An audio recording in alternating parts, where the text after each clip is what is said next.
रोज की तरह आप सभी प्रिय विद्यार्थियों का इस क्लास में स्वागत है। इस क्लास में क्लास 9th नवोदय एग्जाम के लिए मैथ के कुछ बहुत ही महत्वपूर्ण और शानदार क्वेश्चन को सॉल्व कराया जाएगा।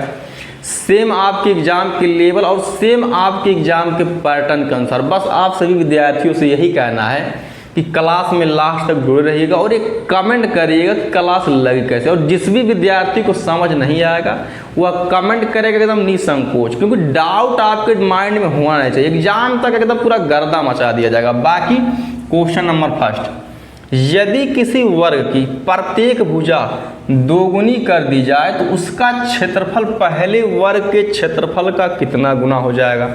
अब इसमें जब यह बोला है कि उसका क्षेत्रफल पहले वर्ग के क्षेत्रफल का, यानी कि इस क्वेश्चन या इस प्रश्न में है भैया द्वि वर्ग, ठीक। अब पहला वर्ग यहाँ बना लेते हैं, दूसरा वर्ग यहाँ बना लेते हैं।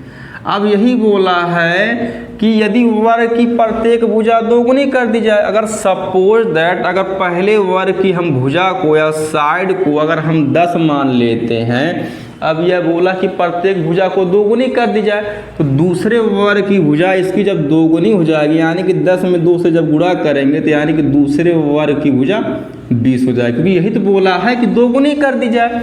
अब जब दोगुना जब कर दिया जाता है तो यह बोला है कि उसका क्षेत्रफल पहले वर्ग के क्षेत्रफल का कितना गुना हो जाएगा।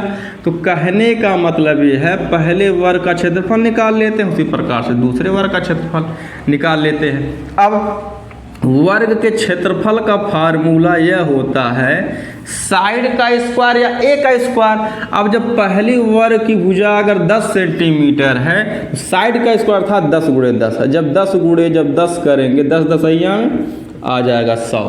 अब एक बात, अब यह हमारा कहीं न सेंटीमीटर में है ना कहीं मीटर में लिखा, तो सेंटीमीटर ही लिख देते हैं, यानी कि 100 सेंटीमीटर स्क्वायर। अब उसी प्रकार से दूसरे वर्ग का क्षेत्रफल हम निकाल लेते हैं, अर्थात जब एक साइड इसका अगर 20 है तो वर्ग का क्षेत्रफल का फिर वही फार्मूला है साइड का स्क्वायर या ए का स्क्वायर, अर्थात 20 गुणे 20। अब 2 दूना 4, उसके बाद 2 भेली 1 भेली 2 भेली हम लगा देते हैं। अब यही बोला था कि उसका क्षेत्रफल पहले वर्ग के क्षेत्रफल का कितना गुना हो जाएगा। अब यही हम देख सकते हैं कि पहले वर्ग का क्षेत्रफल निकल करके आया है 100 सेंटीमीटर स्क्वायर, उसी प्रकार से दूसरे वर्ग का क्षेत्रफल निकल करके आया है 400 सेंटीमीटर स्क्वायर। अर्थात जब हम 100 में जब हम 4 से गुणा करेंगे आ जाएगा 400। अर्थात कहने का मतलब ये है कि दूसरे वर्ग का जो क्षेत्रफल है पहले वर्ग के क्षेत्रफल का 4 गुना है, जो कि ऑप्शन नंबर हमारे सी में। क्वेश्चन जान लीजिए बहुत ही इंपॉर्टेंट लेकर आया, बस मात्र आप क्लास में लास्ट तक जुड़े रहिएगा। अब हम आ जाते हैं डियर स्टूडेंट अपने नेक्स्ट क्वेश्चन पे, बस आप केवल लास्ट तक केवल जुड़े रहिएगा। तो हमारा क्वेश्चन है 240 का 50%, 400 के 50% से कितना कम है, इसको आप ध्यान दीजिएगा। लेकिन इससे पहले हम इसको दोनों को पहले अलग अलग सॉल्व कर लेते हैं। अर्थात बोला है 240 का 50%, का मतलब होता है मल्टीप्लाई। अब यहाँ पे लिखा 50%, तो यहाँ से हम परसेंटेज का साइन हटाएंगे तो हम करेंगे 50 को 100 से डिवाइड। क्यों? क्योंकि परसेंटेज का मतलब 100 होता है। उसी प्रकार से बोला है 400 का 50%, यानी कि 400 गुणे 50। अब यहाँ पे फिर परसेंटेज है तो परसेंटेज का साइन हटाएंगे तो 50 को करेंगे 100 से डिवाइड। अब हम पहले दोनों को अलग अलग सॉल्व कर लेते हैं। अर्थात 1 भेली 1 भेली 1 भेली 1 भेली, उसी प्रकार से 1 भेली 1 भेली 1 भेली 1 भेली।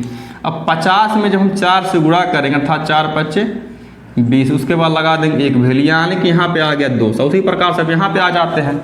अब हम 24 में जब हम 5 से गुणा करेंगे अर्थात 5 चौक के 20 के 0 हाथ में लगा दो, 5 दूना 10 2 12, यानी कि इसको सॉल्व किए हैं तो 120 आया, इसको सॉल्व किए हैं 200 आया है। अब यही बोला था से कितना कम है, तो यहाँ पे हम देख सकते हैं 120 200 से कितना कम है, तो हम कर लेते हैं सॉल्व। अर्थात 200 में से 120 को घटा लेते हैं।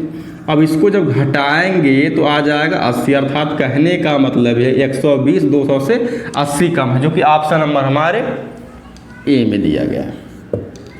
अब हम आ जाते हैं डियर स्टूडेंट अपने नेक्स्ट क्वेश्चन पे। तो हमारा क्वेश्चन है 8 पे पावर 0.4 गुणे 4 पे पावर 1.6 गुणे 2 पे पावर 1.6।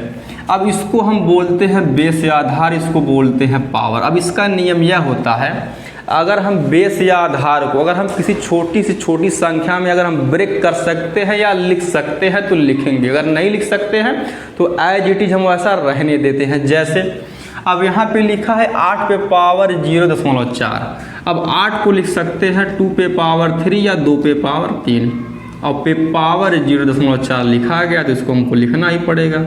अब फिर गुणा का साइन 4 पे पावर 1.6, अब 4 को हम लिख सकते हैं 2 पे पावर 2 और पे पावर 1.6, फिर गुणा का साइन 2 पे पावर 1.6 एज इट इज हम लिख देते हैं 2 पे पावर 1.6। अब एक बात, जैसे कि पावर पे जब पावर होता है तो इसका एक नियम यह होता है, जैसे यहाँ पे आप समझ लीजिए ए पे पावर m पे पावर n। अब इसी के जैसा सेम ये, अब जहाँ पे देख सकते हैं जैसे यहाँ पे लिखा है 2 पे पावर 3 पे पावर 0.4, उसी प्रकार से ए पे पावर m पे पावर n। अब इसको हम सॉल्व कैसे करते हैं, अर्थात ए पे पावर, अब जब पावर पे जब पावर होता है तो इसका आपस में हो जाता है मल्टीप्लाई, तो सेम यही नियम यहाँ पे लगेगा क्योंकि पावर पे पावर है। तो कर देते हैं सॉल्व, अर्थात 2 पे पावर 3 गुणे 0.4 फिर गुणे 2 पे पावर, अब 2 गुणे 1.6 फिर गुणे 2 पे पावर 1.6। अब हम जब इसका गुणा करेंगे अर्थात 2 पे पावर 3 चौके 12, अब यहाँ पे एक अंक के बाद डेसिमल है, ध्यान दीजिएगा दाहिने तरफ से हम काउंट करते हैं गिनते हैं। अब एक अंक के बाद डेसिमल है तो एक अंक ऐसे दाहिने तरफ से काउंट करेंगे, यहाँ पे लगा देंगे डेसिमल, अब फिर गुणा का साइन, अब 2 पे पावर 2 गुणे 1.6 तो फिर इसका गुणा कर लेता था 16 दूना 32। अब फिर एक अंक के बाद डेसिमल है तो दाहिने तरफ से एक अंक काउंट करेंगे, यहाँ पे लगा देते हैं डेसिमल, फिर गुणे 2 पे पावर 1.6। अब इसका नियम यह होता है, जैसे बेस या आधार सेम होता है, जैसे अगर ऐसे लिखा है कहीं ए पे पावर m मल्टीप्लाई बाई ए पे पावर n, अगर बेस, इसको बोलते हैं बेस, अगर बेस या आधार अगर सेम होता है तो उसको हम लिखते हैं एक बार, अगर बीच में मल्टीप्लाई या डिवाइड का साइन है तब। अब यहाँ पे मल्टीप्लाई का साइन है तो यहाँ पे एक बार लिख देते हैं, अगर बीच में मल्टीप्लाई का साइन है तो पावर को हम जोड़ेंगे, जैसे कि m प्लस n। अब सेम यही नियम यहाँ पे लगेगा क्योंकि यहाँ पे हम देख सकते हैं बेस सेम है तो इसको लिख देते हैं एक बार। अब हम पावर को लेते हैं जोड़, अर्थात अब देख सकते हैं 6 2 8 2 10 की 0 हाथ में लगाए, उसके बाद लगा देंगे डेसिमल। अब 1 में 3 जोड़ेंगे 4 और 4 में 1 जोड़ेंगे 5, अब बचा हासिल एक, अर्थात आ जाएगा 6, यानी कि 6.0 या 2 पे पावर 6। अब 2 पे पावर 6 को हम लिख सकते हैं, अर्थात यहाँ पे लिख दिया जाता, शायद दिख रहा होगा 2, अर्थात 2 का मल्टीप्लाई हमको 6 बार करना, अर्थात 2 गुणे 2 गुणे 2 गुणे 2 गुणे 2 गुणे 2। अब ये 6 बार हो चुका, 1 2 3 4 5 6। अब जब हम इसको सॉल्व करेंगे अर्थात 2 दूना 4 दूना 8 दूना 16 दूना 32 दूना 64, यानी कि 64 या 64 हमारा आंसर हो जाएगा, जो कि ऑप्शन नंबर हमारे सी में दिया गया है। अब हम आ जाते हैं अपने नेक्स्ट क्वेश्चन पे। तो हमारा नेक्स्ट क्वेश्चन है, किसी वस्तु को 10% हानि पर बेचने से 135 रुपया मिलता है तो वस्तु का क्रय मूल्य क्या होगा। पहली बात तो यह है कि हानि या लाभ अगर परसेंटेज में अगर हो रहा है तो हमेशा 100 पर ही होगा, अगर हानि होगा तो 100 में 10 घटाएंगे, लाभ होगा तो 100 में 10 जोड़ेंगे। जैसा कि इस क्वेश्चन में हुआ है 10% की हानि, अब जब 10% की जब हानि हुआ है तो 100 पर ही होगा। अब जब 100 में से जब 10 घटाएंगे आ जाएगा 90%। अब इसी 90% का मान है 135 रुपया के बराबर। अब बोला है कि तो वस्तु का क्रय मूल्य क्या हो, क्रय मूल्य अर्थात 100% का मान पूछा, तो 100% का मान हम याद कर लेते हैं। ये जान लीजिए बहुत आसान तरीका है, तो हो जाएगा 135 गुणे 100 बटे 90, 0 से 0 कट जाएगा। अब 9 से कटेगा 135 15 बार में, अर्थात 15 नामा होता है 135, यानी कि 15।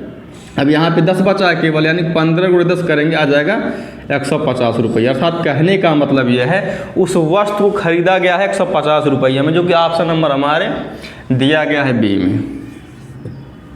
अब हम आ जाते हैं डियर स्टूडेंट अपने नेक्स्ट क्वेश्चन पे। तो हमारा क्वेश्चन है 64 और 225 के बीच मध्य अनुपाती संख्या क्या होगी। मध्य अनुपाती संख्या का मतलब यह होता है मीन प्रोपोर्शनल। अब इसको सॉल्व करने का सबसे आसान तरीका यह है कि अंडर रूट में एक्स वाई। अब यहाँ पे x का मान है 64 और y का मान है 225, तो हम लिख देते हैं। और एक बात और, अगर x और y के बीच में अगर कोई साइन नहीं है तो हमेशा मल्टीप्लाई ही मानेंगे।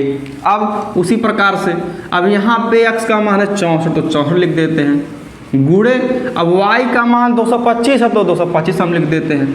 अब एक बात और, जैसा कि आपको बताया जा चुका है प्रीवियस क्लास में भी, आप कम से कम 1 से 50 तक स्क्वायर याद कर ले। अगर याद नहीं करेंगे तभी भी ये साल होगा, लेकिन प्राइम फैक्टराइजेशन की मदद से। अगर हम एग्जाम में अगर बैठेंगे, अगर हम क्वेश्चन को अगर प्राइम फैक्टराइजेशन की मदद से सॉल्व करेंगे तो हम ज़्यादा अपना टाइम लगाएंगे, हमको ऐसा करना है नहीं। अब देखते हैं, अब ये 64 अगर जब स्क्वायर रूट से जब बाहर निकलेगा आ जाएगा 8, यानी कि 8 का स्क्वायर है, अर्थात 8 गुणे 8 करेंगे तब यहाँ पे 64 आता है। उसी प्रकार से 8 गुणे, अब 225 है 15 का स्क्वायर, अर्थात 15 गुणे 15 करते तो आता 225, यानी कि 8 गुणे 15। अब हम सॉल्व कर लेते हैं, 15 × 120 यानी कि इसका आंसर हो जाएगा 120, जो कि ऑप्शन नंबर हमारे डी में दिया गया। इस क्लास का लास्ट क्वेश्चन है। बस आप सभी विद्यार्थियों से रिक्वेस्ट है कि क्लास को लाइक एंड सब्सक्राइब कर दीजिएगा और कमेंट करके बताइएगा कि क्लास कैसे लगी। और जिस भी विद्यार्थी को समझ में नहीं आएगा वह निसंकोच एकदम कमेंट करेगा। बाकी धन्यवाद।